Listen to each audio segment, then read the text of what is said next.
ডাকসু নির্বাচন ঘিরে প্রচার প্রচারণায় ব্যস্ত প্রার্থীরা এই মুহূর্তে ঢাকা বিশ্ববিদ্যালয় ক্যাম্পাসে আছেন সহকর্মী রেজওয়ান ফয়েজ। বিস্তারিত জানতে সরাসরি যুক্ত হচ্ছি তার সঙ্গে। রেজওয়ান, যেই ডাকসু নির্বাচন খুব আলোচনার এখন বর্তমানে একটি বিষয় বলা যায়, তো কেমন দেখছেন সেখানকার প্রচার প্রচারণা, যারা প্রার্থী রয়েছেন তাদের প্রচার প্রচারণার মাধ্যম কি সব বিলিয়ে জানাবেন? নির্বাচনের পরিস্থিতি বলি তাহলে ক্যাম্পাস এখন উৎসব মুখর পরিবেশ। যেখানে যাচ্ছি দেখছি প্রার্থীরা তাদের প্রার্থী যারা সমর্থকরা আছেন তারা লিফলেট বিলাচ্ছেন, তাদের বিভিন্ন ক্যাম্পাসের বিভিন্ন ক্লাসের সামনে গিয়ে বা অনুষদের সামনে গিয়ে তারা দাঁড়িয়ে আছেন। শিক্ষার্থীরা বের হলেই তাদের হাতে লিফলেট ধরিয়ে দিচ্ছেন এবং নিজেদের ভোট প্রার্থনা করছেন। প্রার্থীরা ব্যস্ত সময় পার করছেন। আমরা কিছুক্ষণ আগেই কয়েকজন প্রার্থীর সাথে কথা বলেছি, কয়েকজন প্রেস কনফারেন্স করেছে। আমি একটু ধারাবাহিকভাবে আপনাদের বলে যাই। সকালবেলা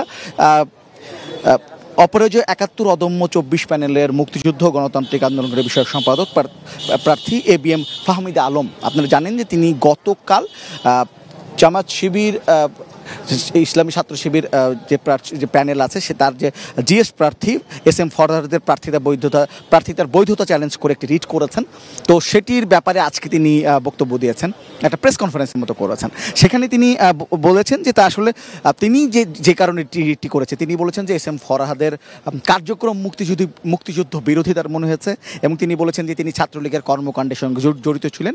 এ কারণেই তিনি এই রিটটি করেছেন এবং এটি ডাকসু নির্বাচন বানচাল করার কোনো ষড়যন্ত্র নয় বলে তিনি দাবি করেছেন এবং তিনি একই সঙ্গে বলেছেন যে রিটটি করার পর থেকে তাকে অনলাইনে নানা ধরনের হয়রানি করা হচ্ছে, বিভিন্ন বট অ্যাকাউন্ট থেকে তাকে অনলাইনে নানা ধরনের তার মিথ্যা তথ্য এবং তাকে আক্রমণ করা হচ্ছে বলে তিনি বলেছেন। এবং তিনি বলেছেন, তাকে জিজ্ঞেস করা হচ্ছে আগে কেন তিনি এমন কোনো রিট করেননি। তিনি বলেছেন যে আগে আসলে ভয় থেকেই তিনি ভয় পেয়েছেন, ভয় থেকে আসলে এমন একটি রিট তিনি করেননি, এটি বলেছেন।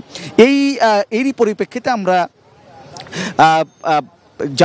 ইসলামী ছাত্র শিবির সমর্থিত যে প্যানেল ভিপি প্রার্থী সাদেক কাইয়ুম, তার সঙ্গে কথা বলেছি। তিনি যেটি দাবি করেছেন যে তাকে কোনো ধরনের অনলাইনে হুমকি বা বট বা দেওয়া হচ্ছে না, শিবিরের বা তাদের পক্ষ থেকে কোনো ধরনের অনলাইনে আক্রমণ করা হচ্ছে না। তিনি বলেছেন যে এখন একটা ট্রেন্ড শুরু হয়ে গেছে, যে কোনো আক্রমণ বা অনলাইনে কোনো আক্রমণ শুরু হলে এটি শিবিরের উপর দায় চাপিয়ে দেওয়া হচ্ছে। এজন্য তিনি বলেছেন যে কোনো হচ্ছে না। তবে তিনি যেটি বলেছেন যে তিনি বলেছেন যে নির্বাচনের পরিবেশ ভালো, যেখানে যাচ্ছেন স্বতঃস্ফূর্ত সাড়া পাচ্ছেন। তবে এবং তিনি বলছেন যে ৯ তারিখে একটা ভোট বিপ্লবের ব্যালট বিপ্লবের মাধ্যমে তারা বিজয়ী হবেন।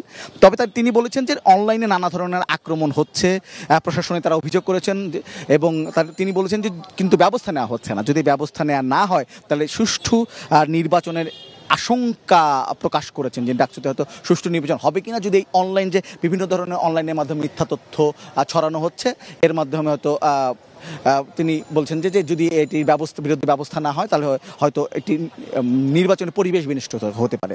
একই কথা, অনেকটা একই ধরনের কথা আসলে বলে, প্রায় একই ধরনের কথা ছাত্র দলের যে ভিপি প্রার্থী আদিবুল ইসলাম খান, তার সঙ্গে কথা বলেছে। তিনি বলেছেন যে তিনি যেখানে যাচ্ছেন সেখানেই স্বতঃস্ফূর্ত সাড়া পাচ্ছেন, তার বিজয়ের ব্যাপারে তিনি অনেকটাই নিশ্চিত। তবে তারও তিনি যেটা বলেছেন যে এই অনলাইনের মাধ্যমে মিথ্যা তথ্য, মিসইনফরমেশন, ডিসইনফরমেশন ছড়ানোর মাধ্যমে একটি অস্থিরতা তৈরি করার চেষ্টা হচ্ছে এই ডাকসুর নির্বাচনের পরিবেশ নিয়ে। এবং তিনি বলছেন যে এটি যদি থামানো না যায় তাহলে নির্বাচনের পরিবেশ নিয়ে তিনি আসলে শঙ্কিত বলে তিনি বলেছেন।